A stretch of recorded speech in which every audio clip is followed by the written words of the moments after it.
Assalamualaikum warahmatullahi wabarakatuh. Perkenalkan, nama aku Said Rahmat Praitno dengan NIM 2207016139. Pada video kali ini, kita akan membahas tentang tips and trick cara untuk memberikan stimulasi yang efektif bagi perkembangan anak itu seperti apa. Nah, di sini saya ingin menjelaskan sedikit mengenai cara-cara agar kita bisa melakukan stimulasi yang efektif itu gimana gitu. Nah, yang pertama dengan adanya konsisten.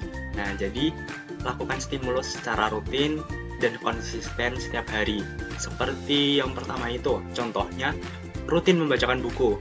Nah, setiap malam sebelum tidur, bacakan satu cerita kepada anak. Misalnya, setiap jam 7 malam, anak duduk bersama orang tua untuk mendengarkan cerita dari buku favorit mereka. Nah, yang kedua ada jadwal bermain di luar. Jadi, di sini tetapkan waktu bermain di luar setiap hari.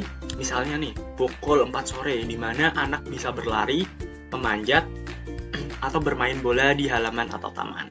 Nah, yang kedua ada cara bervariasi. Jadi, gunakan berbagai jenis aktivitas untuk merangsang berbagai aspek perkembangan anak.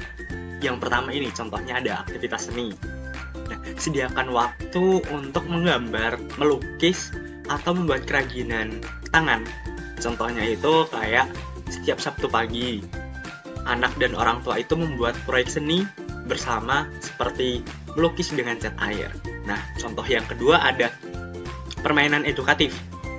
Jadi selain bermain puzzle, coba berbagai permainan seperti membangun dengan balok logo, bermain teka-teki, silang anak, atau melakukan eksperimen sains sederhana di rumah, seperti itu.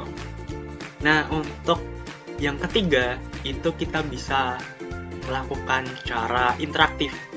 Jadi, libatkan anak secara aktif dalam kegiatan dan berbagai ruang untuk bereksplorasi. Contohnya itu seperti permainan peran. Jadi, memainkan peran seperti berjualan di pasar, di mana anak berpura-pura menjadi penjual dan orang tua menjadi pembeli.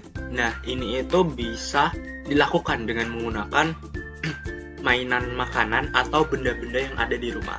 Seperti itu. Nah, contoh yang terakhir itu ada diskusi terbuka. Jadi, contohnya ajak anak untuk berdiskusi tentang aktivitas mereka di sekolah atau cerita yang baru saja ia ceritakan. Contohnya itu seperti membaca buku. Setelah membaca buku itu, biasanya kita harusnya tanyakan kepada anak, apa bagian favoritmu dalam cerita ini? Seperti itu. Atau apa yang kamu pelajari dari cerita ini? Boleh juga apa yang kamu dapatkan setelah kamu membaca cerita ini? Seperti itu. Jadi dengan menerapkan tips and trick ini secara konkret, orang tua dan pengasuh dapat lebih efektif dalam memberikan stimulasi perkembangan yang optimal bagi anak-anak mereka. Nah, kurang lebihnya seperti itu. Sedikit penjelasan dari saya. Terima kasih apabila ada kata yang kurang berkenan, mohon dimaafkan. Dari saya sekian, terima kasih. Wassalamualaikum warahmatullahi wabarakatuh.